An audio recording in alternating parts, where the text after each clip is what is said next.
When planning a story, assuming you don't just dive in face first and start writing with no plan or direction. Yes, I know some pure discovery writers do this, and it's utterly reckless behavior if you ask me. Anyway, when planning a story, what comes first? Character, plot, or setting? No fluff writing advice! Cut the fluff! The answer is whatever. It's a chicken and egg situation. Does it really matter as long as we end up with both chickens and eggs in the end? I don't think so. If you're finding that a particular element is lacking in your stories, you may need to start there or at least give it extra attention. For instance, if your plot is weak because you go all in on world building at the beginning and then just sort of let the story happen, you may need to roughly outline your story before you start writing. Or not. I mean, I won't make you do it. I'm not your mum.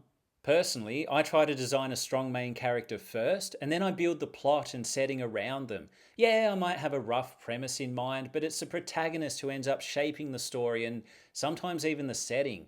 The writing process becomes a wild, reckless, exciting adventure into the unknown.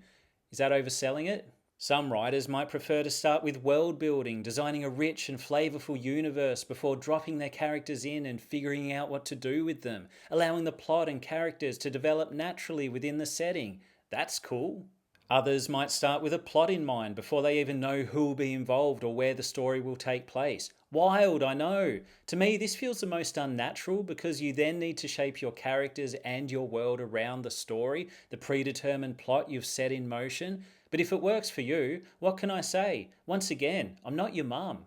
Look, when planning, outlining, designing a story, it doesn't really matter which elements you focus on first, as long as your characters, plot, and setting are all strong in the end. Like a good egg, or a robust chicken. Maybe the egg does come first, maybe it's the chicken. Just don't end up with duck eggs. In case you didn't know, duck eggs are considered bad eggs. Don't know why. Could be disinformation perpetuated by the pro chicken, anti duck egg league. Sounds about right.